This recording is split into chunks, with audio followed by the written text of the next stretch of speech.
বিসমিল্লাহ। পেঁয়াজ দিয়ে দিলাম। এখন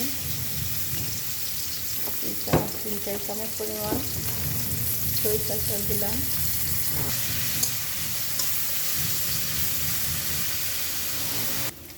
এক চামচ লবণ দিলাম, 1 চামচ হলুদ, 1 চামচ মরিচের গুঁড়া, 1 চামচ ধনে গুঁড়া, 1 চামচ জিরার গুঁড়া, 2 চামচ পরিমাণ আদা রসুন দিলাম। সামান্য পানি দিলাম মশলা কষানোর জন্য। কয়েক টুকরা টমেটো দিলাম। তেজপাতা, দারচিনি, এলাচ দিয়ে দিলাম। টমেটোগুলো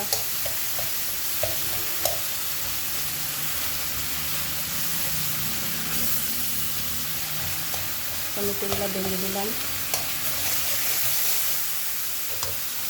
গোস্তগুলো দিয়ে দিলাম।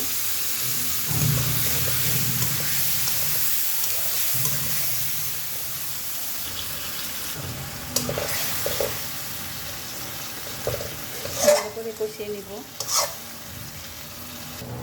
কষানো হয়ে গেছে। এখন পেঁপে আর আলু হালকা সিদ্ধ করা দিয়ে দিতেছি।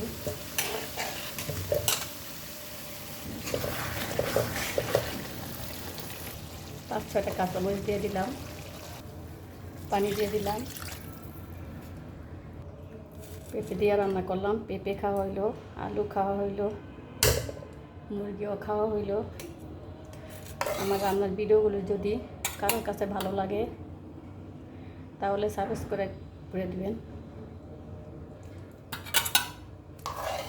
সাবস্ক্রাইব করলে আপনাদের মোবাইলে নোটিফিকেশান চলে যাবে, সবগুলো ভিডিও দেখতে পারবেন।